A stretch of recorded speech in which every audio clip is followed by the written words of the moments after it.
Hello, everybody. Welcome to the fourth episode of the ParaBiz Podcast. I'm here with Pi and Jay. My name is Kay. It's nice to meet you all. We got a bunch of good topics today. You guys can look at our articles on parabiz.biz. That's our website, parabiz.biz. All right, guys, what do we have to talk about today?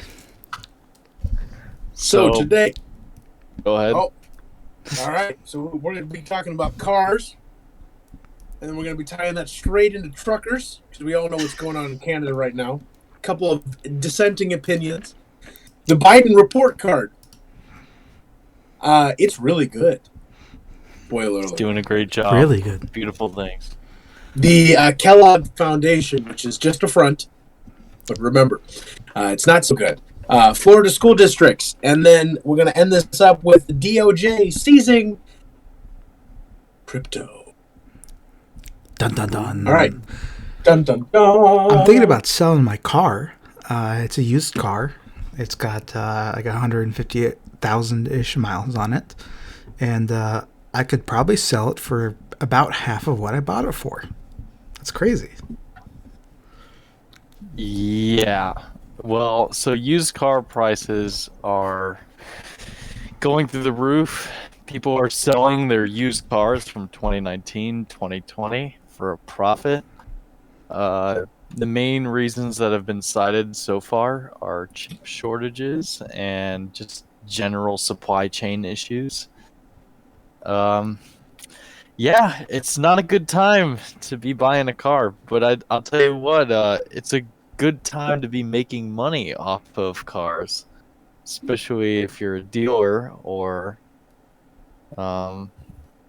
just someone who feels like selling their car right now. So the question is, how did this happen? Why are newly bought used cars being sold for more than what they bought it for? And there's a couple different factors that come into play. There is the you could talk about the shortages and supply chain stuff, and the California ports are not moving product like they should be, and they're using arbitrary restrictions in order to cause this supply chain failure. And also the finance industry has started to offer, and they started this a couple of years ago, a year or two ago, they started to offer 0% down, like 80-month loans on cars. So basically the entire lifetime of the loan, you could have no interest on it. And this spurred people to just buy new cars. And it artificially inflated the price of cars, because when you have lower interest rates, you have higher prices of things. And, all these factors combined to have a situation where newly bought used cars are being sold for more than what they were bought for. And correct me if I'm wrong, this does not seem sustainable. Why? What'll happen if everyone starts selling their cars for more than what they're worth? And then what happens? What happens next? Well, the issue is just more cars aren't going to be produced for the foreseeable future. The chip shortage is set to continue for years and years, and general supply chain issues, it's hard to predict these things, but eventually the market will catch up. More cars will be produced. The vehicle market in general has been really strange lately. A lot of these people are switching over to more computerized, more high-tech cars, mainly electric. So we're gonna have to see how things go over the next, I'd say, 5 years. One thing that I'm curious about is how are we going to match up the number of cars that are in existence to the number of people who drive? Like, I don't think those numbers are going to equate each other. I just don't see. You're going to see people with multiple cars. That's what I think we'll see, is that normal people will have multiple cars, and they'll just keep accumulating them as like a wealth type thing. But It's so What a bizarre. horrible asset, though. I mean, cars depreciate in value just They naturally. they used to, right? And Well, yeah, they used to. we live in an upside down economy, right? But yeah, cars are a very risky asset to own. They're best for just to flip it, or to have like collectors vehicles, which have like super specialized knowledge to get a collector's vehicle. I mean, here's the thing: is that I would say like a good. I don't know what the percentage is, but there's a good percentage of people in America who do not drive. I mean, just think about young people, kids, they can't drive. Older people can't drive. A lot of people in cities choose not to drive or don't have to drive. And also just don't own cars. Like they do both. They don't have Yeah. their license and they don't own cars on top of that. And I don't know, but I feel like the number of people overall who drive has been going down over the past few decades anyway. So, Yeah, I mean, driving is also more normal in rural areas. And the 2020 census showed us that, between 2010 and 2020, the rural population declined. And so I think I see a big problem in this industry in the future. But now's a good time if you can get a good deal on a car, by selling your car and getting a more up to date car that won't break down. Now is a good time that will have stability, and you might be able to maximize the value of your car by selling it now. well, here's the issue: these cars are going to break down. These car computers, they're bound to have bugs. They're bound to have issues. You can't get them fixed anywhere except a dealership. And who knows how long a dealership will support a car until... I know, like, government regulations require them to provide a warranty for the car for so long. But with the advent of these electronic, computerized cars... it's going to be really hard to get your car repaired. It's going to be really hard to fix your car. I mean, these electronic cars, I don't think the majority of mechanics have ever even worked on an electric car. And now almost, I would say 50% of manufacturers right now are transitioning to electric only, or at least hybrid. So It's interesting to... Yeah, go ahead. It's interesting. What kind of a... Kay said something very interesting. It's interesting when you have a society where we're not valuing anything that is long-term anymore. We're not. I mean, long-term investments are laughed at. Short-term investments are the only thing that gets us any type of at least notoriety and instant cash. And the only thing, the only thing that our society, the loudest voices in our society care about is instant reward. And you see that with cars. Cars are not an asset in any definition of any smart economist or even smart money manager. Down to someone that understood what their parents talked to them. Cars are not assets. They are an essential money eater. That is all they do. From the minute you buy them, they depreciate in value, unlike real estate. They do not make you any more money like gold. It does not happen. And the fact that that's going on right now says something very crazy about the society we live in and the state of the economy that we're living in right now as well. And I think that can be a good segue into the state of what's going on in Canada and the truckers. This is a big thing that's going on right now, and there's a lot of opinions on every side, especially on the sides of these on these microphones here. It's interesting. I mean, we've got one of our gentlemen here, Kay, has some interesting thoughts about how this would play in America. If you would like to give us some thoughts on that, I think that was a really good thought that you had earlier. So I love the sentiment of standing up to the government that the truckers in Canada have, like their energy. The honking is great, but I don't think it's effective political strategy to, I'll just end that there. there's a difference between political strategy and scoring like media points. But what if that happens in America? Right now we just saw the White House went and supported, the protests generally, their right to protest. In Canada, they don't have the same types of constitutional rights that we have in America, and there's a sort of a obligation for the government to actually protect our individual rights, and so we have the rights of like interstate travel, interstate commerce. We have the ability to travel freely. That's one of our important rights in America, and it's constitutionally enforced.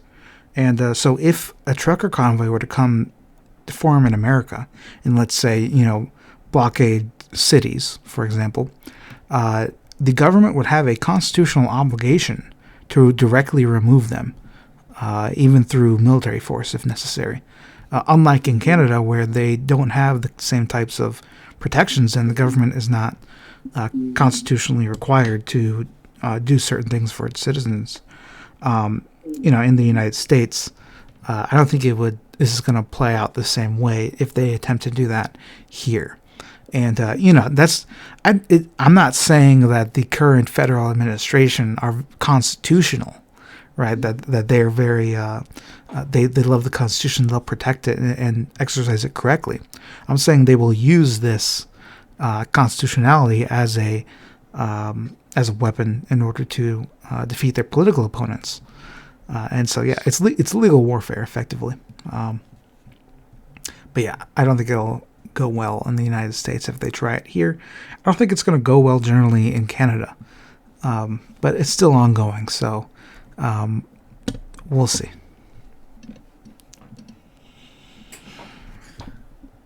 One thing I will say is they're probably going to be blamed, and I actually already see it on, through the internets and people talking, that they're being blamed for like supply chain problems because they're not doing what they are supposed to do, and even though there were supply chain problems before, that doesn't matter. What matters is that now they are being blamed for it. In the eyes. Yeah, there's an out, and that's a big problem.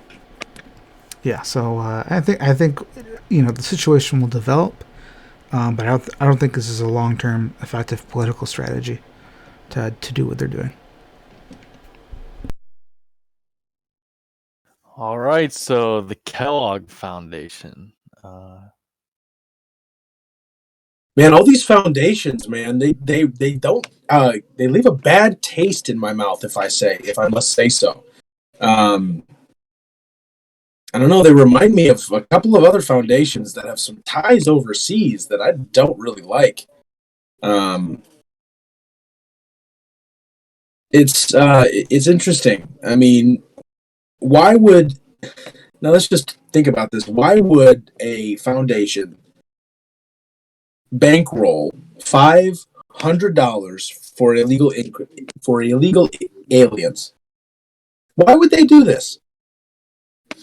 I mean, it goes against all reasoning, right? Like, why would you basically say it's akin to saying, hey, there's a guy outside that I don't know but wants to sleep in my wife's bed. Let's go ahead and let them do that and give him the keys to the house as well. It's like give him the gun safe as well. That's what it's going on. Why would you give them money to come in here and reward them for illegal activity? It just doesn't make sense. Unless I don't know. Yeah, so Kellogg Foundation has a pilot program. That means they're testing the program. They're going to give 330 illegal alien households $500 a month for the next year in New Mexico. And so they're going to basically fund the invasion of America, the continued invasion. And they're going to use money that you spent on Kellogg's cereal and all the products to do this. And so, when it comes to the parallel economy, it's time for you to stop buying these people's products and start buying more local products. Start eating healthier. Don't buy bleached cereal. And yeah, I would say, I mean, this is another example of them funding your enemies. And don't support them with your money. Very basic premise. Cereal is empty calories anyway. I mean, you don't need it. Eat something healthy. Eat anything else but cereal, really. Eggs. Eat eggs. Eggs are great. Get chickens. Eggs. Eat Eat eggs. some bacon. Little side note, here's something really easy to do. You know those breakfast sandwiches that you get all the time at McDonald's or Dunkin' Donuts?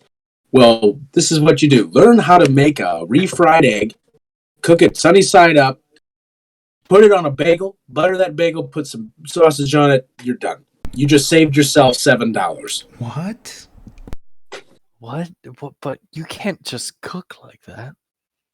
This is parallel economy strats. Nobody else understands this but those in the parallel economy. Understand me this. We are creating the art of cooking in the parallel economy. That's what This we are. is parallel. This is parallel culinary at its roots. We're gonna stick it to big culinary. Gordon Ramsay ain't got nothing on me. And at that point, let's go ahead and move on before we go down another rabbit hole. Well, I would just like to point out, I'm sure you can find this online, but Kellogg's, it's a very big conglomerate corporation. You know, just make sure you search them up, see what they're the parent company of, and, you know, shop accordingly. Eat your Walmart brand cereal for a little bit, and yeah, just make sure you do your research as to who owns what. And not just to see who the Kellogg Foundation owns themselves, look at who owns the Kellogg Foundation. Because I can tell you right now, it's one of two. One of two Organizations. One of two institutional investors that should be household names. Yeah. Sorry, did you And say at that 1 or moment- 2%? No. All right. Now let's talk about Let's Biden's continue. economy. Right. That's good. Okay, So, Biden's report card. Yahoo Finance. They have an article, the Yahoo Finance Bidenomics report card, and they raised his grade from a B plus to an A minus. Thank God now that Biden has He's an A doing minus on his He's report doing such a card. good job for our economy. I mean, you can everywhere you look, you just see it. Now, I mean, look, people are making more money. They're making their $15 an hour at McDonald's. That means life is good, right? so they have 6 segments of this report card, and it ranks from underperform to outperform. And they're saying he outperforms in 5 out of the 6, and he underperforms in 1 of them. The one he underperforms in is average hourly earnings. He's underperforming in that. So, you know, what the normal people actually make, you know, the money they actually make. The other 5 out of 6, so let's go through them really quickly. There's total employment and manufacturing employment. So these are 2 of them. Now with employment, the government, if you don't know this, they've been redefining employment over and over again. Each time they want to make their numbers look better. You know, employment never used to consider part-time jobs as a full employment job. Now they do. And so, you know, there's a whole bunch of different things that they've redefined out of the employment numbers. Even the labor force participation rate is partially not accurate because of ways that they keep redefining the economy. So those are outperforming apparently. So, you know, if you know people who are out of work, it's their choice, right? Then there's exports, right? Exports is kind of it's a very complex issue, but we are an importing economy here in the United States. We are not exporting very much of anything. You know, I think we export some food to China. I think that's like one of our main exports from the Midwest. But you know, we are not an exporting economy right now. We are an importing economy, which you would assume that would just be a flat out fail in that category. But you know. Maybe they're defining exports as it's good to not export anything. Maybe they're defining that. Then there's the real GDP per capita, which, if you know how they've defined the GDP, they've redefined that out of inconsequential, it's just not consequential anymore, the actual GDP numbers, because of how they define it and how debt inflates it horribly. And then they have the S&P, and of course it's per capita, right? And so when you have foreigners and migrants coming into your country, they spread that GDP across them also. It's not just wealth for you, the American. Then there's S&P 500, and the S&P 500, if you don't know, it's a collection of 500 of the top companies in the stock market. And what they do is they take the 500 top performing companies, they put them in the index, the S&P 500, and so they're all good. They're all doing good. If they do bad, they remove them from the index and replace them with another successfully performing company. So the S&P 500 literally cannot do bad because it's designed to have only successful companies in it. If all 500 of those companies went bankrupt, they would just refill all 500 slots with successful companies and it would do good again, because that's how they work it. It's a big scam. But yeah, so that's his report card. He's doing amazing according to them. A- grade, fantastic. Thank you, Biden. And don't talk about inflation. We don't talk about inflation here. Inflation doesn't exist. Okay. Of course. So, I guess we're going to talk about Florida school districts. So it would appear that Mr. DeSantis down in Florida is going to be punishing. Give me a second. He's going to be punishing the school districts who did not follow his mask ban by withholding $200 million worth of funding. So exciting news down there. Bad news if you send your kid to public school. I think this is fantastic. DeSantis is doing a good job. He is fighting them where it hurts them, right? They can only do what they do because they have money. If you remove their funding, they don't have power anymore. That's it. So, like, the national Republicans are very dumb when it comes to funding the enemies, right? They will pass an infrastructure bill, and it will have majority funding to these liberal charity organizations or historical organizations that don't actually do what they intend to do. And they just funnel money back into the Democratic Party. But the state Republicans are starting to realize this and exert power over their own states, and DeSantis is the prime example of this, of successfully doing this. Yes, and as we see this is happening, we see more and more areas around the country loosening restrictions. In Illinois, this past week, we saw a state judge, repeal J.B. Pritzker's mask mandates, and now they are appealing, but that order stands until that appeal is overturned, is met, and that ruling is overturned. And so, the notion out here is that people are done. Across the aisle, people are done, and it's only on one radical side that people want this to continue. I've talked with people across the spectrum.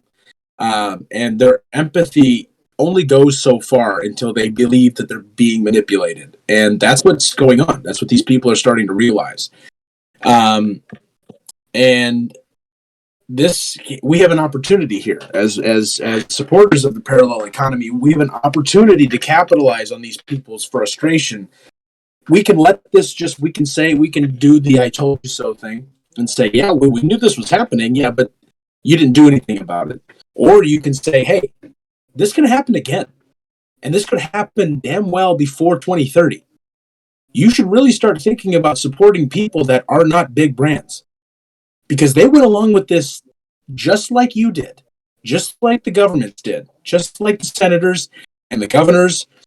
They all did this. You've got to find alternative ways while you have your freedoms back. Something you never thought someone would ever say to you in America. While you have your freedoms back, you got to take action now. And that is peaceful, and that is subversive action to undermine this economy, this quote unquote free market economy. And at that moment, speaking of quote unquote free market economy, we're going to move to our final topic of the day. And that is the wonderful, the lovely bastion of justice, the Department of, seizes $3.6 billion in cryptocurrency. What? Now that is something I thought would never happen coming out of the Department of Justice. Like, it's in the name. Oh. So there's more going on to this story in case you guys don't know about it. Essentially, the Department of Justice, they were investigating a criminal case. Kay, do you know the context of the criminal case? Basically, one of the cryptocurrency exchange platforms, Bitfinex, which kind of acts like a stock market, it was hacked, and someone stole something like $4.5 billion worth of crypto by taking just like some, I think, Google Drive passwords or something, and taking it that way, so easily. But that's the background to it. So essentially, the feds had stumbled upon a cloud server, think a Google Drive or a Dropbox, or maybe even just his personal server. But they discovered this server that contained an encrypted, maybe a zip folder, maybe another file, maybe even just a text document, containing all of the private keys for the Bitcoin that was stolen. Think passwords or whatever else, in case you're not into crypto. Somehow, the DOJ got some help. We don't know how or from who, but they managed to decrypt this file and obtain the private keys. How they managed to decrypt these files is anyone's guess, but it's interesting. End-to-end encryption has been the talk of over the past week with the Senate trying to pass the CARES Act, which would limit companies in providing end-to-end encryption services, but also provide the feds with some legal basis to decrypt files or require private keys for files. So, yeah, it'll be interesting to see what happens in the crypto world, what happens with just general cryptography and privacy laws over the next few months. Never send anything or store anything on a device or through any means that you wouldn't say in real life. That is a general rule that you should have. Now, I wonder what they're going to do with $3.6 billion in cryptocurrency that they seized. Do you think they're going to give it back to the people? Do you think that's going to happen? No. I mean, we all know that GoFundMe is going to give the $10 million back to the truckers. Why wouldn't the U.S. government do the same? Yeah. So what's more likely to happen with this money is that it's going to be used against you. It's going to be given to organizations or parts of the government that are working to undermine your ability to build a parallel economy. That's what's more likely in this scenario. Just like how when they seize like drug money, they'll use that money to do whatever they want. The same thing is going to happen. So expect feds who have access to a lot of cryptocurrency to start trying to throw their cryptocurrency around in your protests and your movements, just so they can track you. That's what I would say.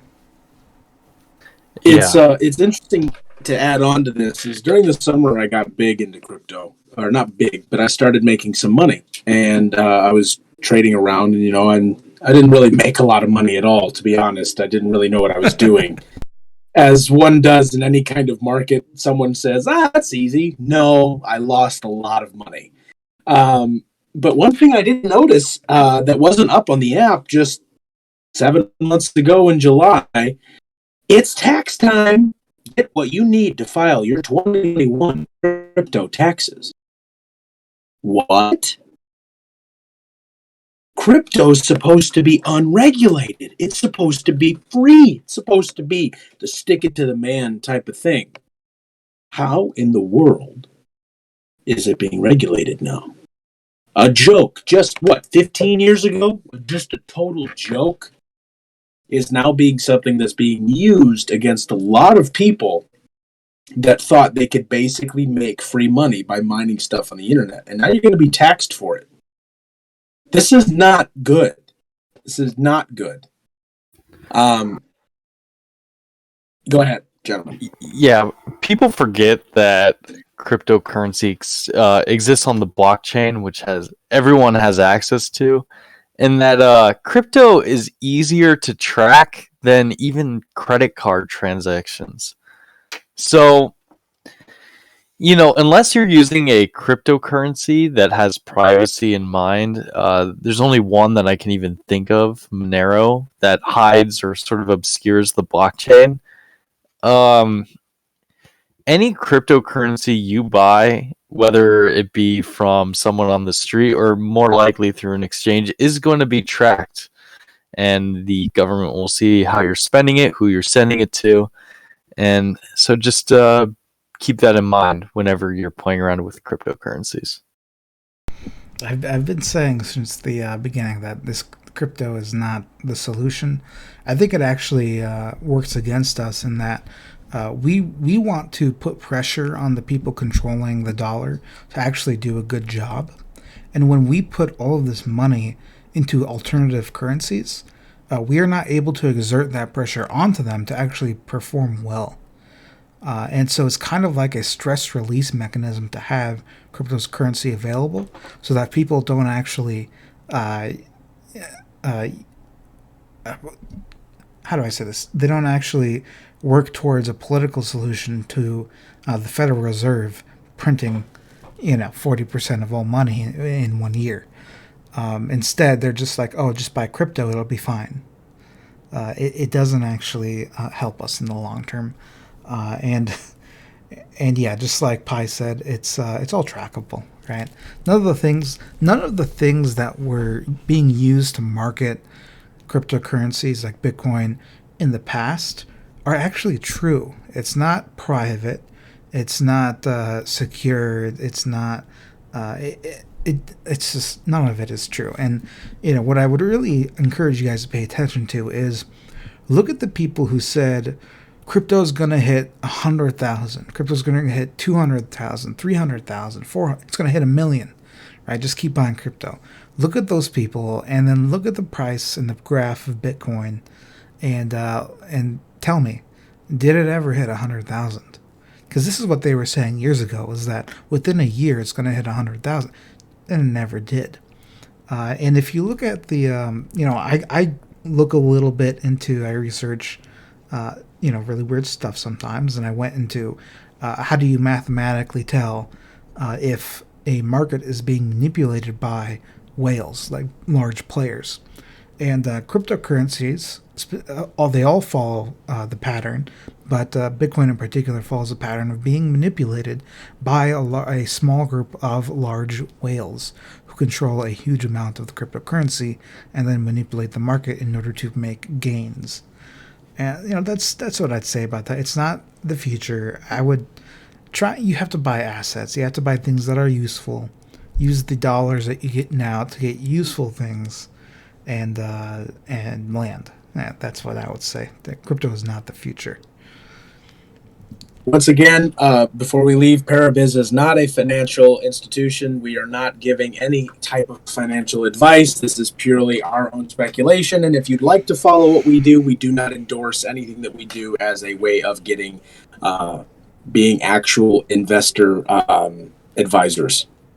Just throwing that out there. Yeah, we're not financial advisors. That's correct. If I had to not give advice, I would definitely not say, I definitely wouldn't say buy crypto, I'm not advising you to not buy crypto. I'm just saying, what would you do? I'm just saying I wouldn't. Oh, what I would do is buy all the cryptocurrencies as much as you can, especially Bitcoin. He's joking. Well, I think Monero, don't buy Monero. That's a scam coin, just like Dogecoin. Doge. Do you guys have anything else to go over before we end it? No, I think I think that's pretty good. One thing I wanted to say is, we can edit this out if we'd like to. But one thing I wanted to plug is a certain business I've recently Have we been in contact with. have we talked to them yet? Do we know?